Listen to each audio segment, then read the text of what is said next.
Alright, welcome to Story Creating ASMR 02. So this is our second entry of our little seminar. The first was all about character creation, but now I want to go more in depth about certain issues that will plague certain projects that you're writing and certain creative endeavors. Now let's say maybe you're part of this group or community, or maybe you want to write something involving them, or maybe you want to write characters like that, or maybe you have to meet a certain quota for, whoever you're working with, because sadly that is a thing now. But for whatever reason, you want LGBTQ representation. The problem is, looking at a lot of LGBTQ representation today, it sucks. Issue 1. All gimmicks, no depth. All of the fun with no work.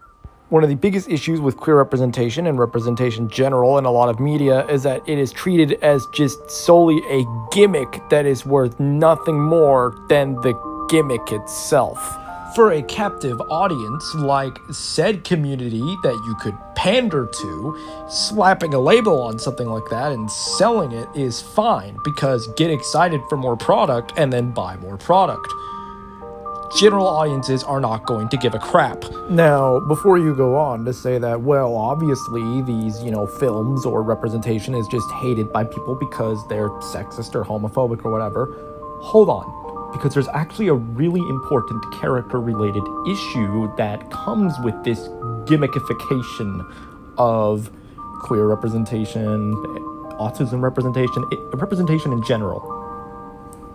When you turn something into a gimmick, what do I mean? What do I mean by the representation is a gimmick? When something is a gimmick, that's what it is. It's like, a gimmick toy. Top spin from G1. All that there really is going for that toy is the pullback motor that springs open and unfolds it. Does it have any other value out of that? Other than that? No, not really. It's just a little toy with a pullback motor that runs forward and then it unfolds and transforms, and they didn't really think into putting any articulation into it or anything like that. The gimmick sacrifices, other stuff to have a gimmick, but that is, gimmicks can be fun, but it shouldn't come at the cost of, a decent toy. Gottfried Kirk Christiansen had some very strong words about gimmicks in terms of toys. He was the son of Ole Kirk Christiansen, the founder of Lego, and this conversation that he had very thoroughly drove Lego's philosophy going forward. One day on a ferry trip, he got into a conversation with another businessman, and they started talking about the toy industry. And this man brought up that there's no system in anything, that toys have no value. You buy something, you play with it, and then you throw it out and you get something else. Because kids are only given pre-made solutions. They're not given a blueprint from which to play around with and work from. This is the exact same thing when it comes to storytelling, because in a weird way, making your character's entire gimmick being that they are gay or lesbian or whatever, you're just giving them a pre-built solution and not a blueprint to play around with and actively develop the story. A story! We have to define what a story is. The best way to define what a story is a series of setups and payoffs. Your characters do something that pushes the plot forward into the form of a payoff, which is then pushed back against by another character, because that, payoff sets up their actions. It's a series of setups and payoffs. Every payoff has a setup, every setup has a payoff, and so on and so on and so on and so on until it reaches its natural conclusion. This is why when you see stories kind of mapped out on charts, they kind of form a circle. Everything goes back around to roughly about where it started once everything kind of wraps up. You start with a status quo and you end in a status quo. Now, what is the problem with films like Lesbian Space Princess? Well, it is very obviously a gimmick worth nothing more than the gimmick itself. It is very obviously doing what is called queer baiting, where it is just using the flashy rainbow lesbian space princess titles as to lure you in. Because that's pretty much all they have to offer is just this gimmick of lesbians in space. And it goes to show, because there is no character to any of these so-called characters other than being lesbians. And that results in a plot that goes nowhere, so you need to bring in the exposition monster and unleash it from the cage that was sealed in whatever dark depths of whatever underworld it came from, and let it loose onto the script. Who you are into is not a personality trait. Who you like to be in bed with is not a personality trait at all. In fact, it shouldn't even be relevant to the plot unless the plot demands it to be so. Let's look at a good example of queer representation for this regard. The Owl House is never once obvious or even brings up the fact that two girls fall in love, because that is not the point of the story. It wouldn't make sense to bring up the fact that, oh, hey, Luz, you're a lesbian. It doesn't make sense because that's not the angle of the lens that this story is viewed from. It is viewed as a divide between human and witch, and the prejudice that comes between these two groups. Furthermore, this romance also feels natural and satisfying because it is the very antithesis of our villain, Belos, and thus fits thematically throughout the whole work. Belos views himself as a human who wants to destroy all witches. It's an either us or them mentality. Luz and Amity falling in love shows that Belos' worldview is wrong. Thus, it is thematically satisfying and does not detract from the value that the story has. There is something here that is giving this romance actual meaningful weight and actual value. It fits into the system. Conversely, Lesbian Space Princess has no system other than just everyone are lesbians and the people who are not lesbians are bad guys. There is no unifying theme here, and anything that there is insulting and antagonizing towards an entire group of people. Because Lesbian Space Princess commits the cardinal storytelling sin of just wanting something to happen but not thinking through the steps as to why. And furthermore, is also a very insulting film because it is the kind of movie that tells you information and expects you to believe it because it tells it to you. This lesbian lamb girl with green hair has a crush on Shira. I don't care.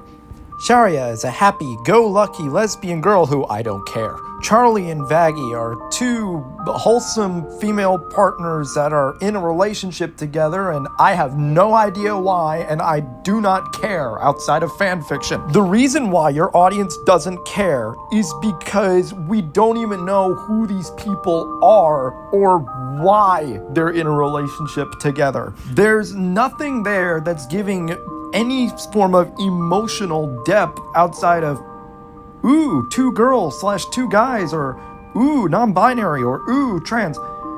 This is the 2020s. Labels like this are not going to work anymore. You can't just use them to hide the fact that you are completely bankrupt of ideas. Because when you do that, you've committed the most cardinal sin of all.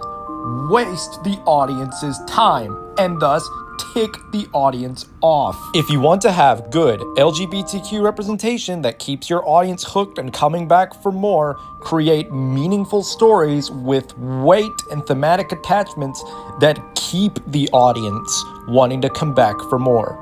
Because a gimmick toy is fun when you first get it, but gets old very fast. Part 2.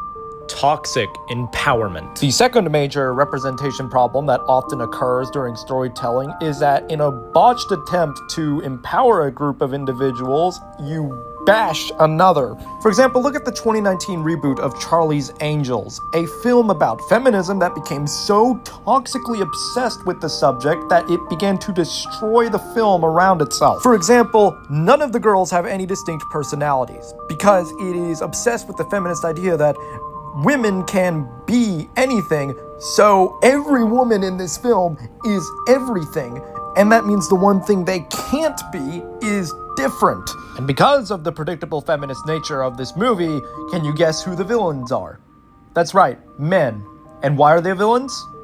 I don't know, because they're men. Wow, antagonizing the group of people that are probably going to be the biggest demographic for an action flick like this. I bet that worked out pretty well for you, didn't it? No, of course it didn't. It bombed horrifically. And while movies like this absolutely deserve to and should flop, I wish they didn't, because it means, you know, studios are likely going to be like, well, maybe people don't want female-based action movies or fantasy movies or sci-fi or whatever. We want them that are done good, and ones that don't antagonize everybody else in the audience. But I'm a Cheerleader is a good movie not because it bashes men. It's a good movie because it's about self-discovery. Arguably, the villain of the movie is Megan herself. Sure, there are other antagonists like Mary Brown, who is trying to convert this girl who they suspect is a lesbian, but the whole point of it is that's just there to help push things forward. The real conflict is internal. It's Megan herself trying to grapple and come to terms with her own identity. And on top of the representation, it's just an all-around good film that has something for everyone to enjoy. It's a satirical comedy that never takes itself too seriously. The overly, almost garish pastel pink and like washed out aesthetics just are amazing to look at. And the jokes are genuinely funny, and they don't feel alienating. The point I'm getting at here is if you want to make a truly beloved story featuring queer representation that will stand the test of time, make something that can be enjoyed by everyone and not straight white malians. The equivalent that I can make to this to just further express to you and simplify just why this is a bad idea in a way you will immediately understand is like, say I go out and make a movie about diamonds and begin that movie by bashing every single geologist that ever existed. Not going to do well. Movies that pander to one group by bashing another may appeal in the short term, but as times change and political climates evolve and change and develop, it's going to become old and fade into the far, far depths of irrelevancy very fast. Part 3. Toxic positivity. The final and arguably worst major problem about representation, specifically LGBTQ representation in the modern day, is that we have become so obsessed with representation being a positive thing that it is actively hampering our abilities to tell stories and has become toxic towards the writers themselves. What I mean by this is, for example, oftentimes our favorite characters in media are the villains, because they have the rule of cool, they have some very understandable motivations, they're interesting to watch, and you love to watch them push the plot forward. You feel like you're not allowed to do a villain who is gay or queer or whatever, because you'll be accused of pushing an anti-rep stereotype. Lesbian Space Princess, for example, features a person who is a drag queen, who is an antagonist because they actively work against the goal of our hero. And people accuse them immediately of making this film transphobic. That is simply not true. This film has a lot of issues in terms of being a film, but an antagonist doesn't necessarily mean a villain. And also, this is when representation gets toxically positive, because people are allowed to be bad people, regardless of what sexuality they are. I was saying earlier that your sexuality is not a character trait, because it is not. Because your character is who you are as a person, your motivations, who you are as an individual, your mindset, your mentality. And since that is completely divorced from sexuality, people who are on the LGBTQ whatever are allowed to be villains. Because villains are just bad people that work against the hero, who usually has the noble standpoint.